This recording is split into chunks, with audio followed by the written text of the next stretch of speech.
Ayan na si baby!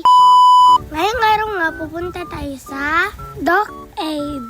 Dito lang sa May Molino, Bacoor. Hindi nga kami nag-intay ng matagal kasi naka-appointment si Mami. Si baby yan? Ayan, makikita ko na si baby. Ano makita? 3D!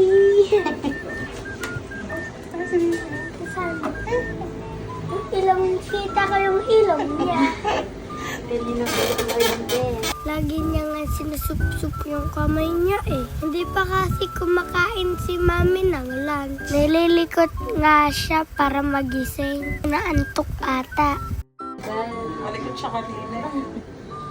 Pinaiba nga ng pwesto si Mami, pinatagilid siya. Pero hindi pa din makuhanan ng magandang picture si baby. Pinatagilid ulit siya, doon naman sa kabila. Pero wala pa din. Kaya pinalabas muna siya. Daw ng maraming water at kumain ng chocolate. Pinapasok naman si Mami sa kabilang room para magpa-congenital anomaly scan. So wala naman pong limot si baby. Para ma-check kung okay si baby. Kung normal lahat. Lahat intact. So pati yung sa loob, Mami, yung nalangala intact din po. Walang limot sa labas, walang din pong limot sa heartbeat ni baby.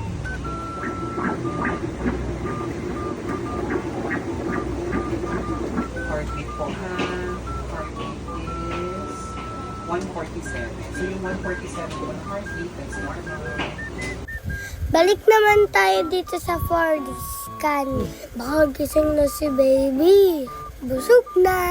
Wala pa din. Ginigising nga siya eh. Pinabago na naman pwesto si Mami. Sobrang tagal nga namin dito. Nililikot nga siya para makuhanan ng picture para magising. Unlimited nga yung picture at video dito. Tapos may print pa silang picture ni baby kaya. Ayan na nga. Nakukuhanan na siya ng picture kasi nakakaunti na siyang nagigising. Kaso laging pa rin nakaharang yung kamay niya eh. Pero sabi ni Mami, kamukha ko daw si baby kahit babae. Pagkatapos nga namin magpaskan, kumain muna kami sa McDo. Kasi gutom na daw si baby. Bumalik nga kami dito para kunin yung coupon. May pre-photoshoot nga kasi yung package.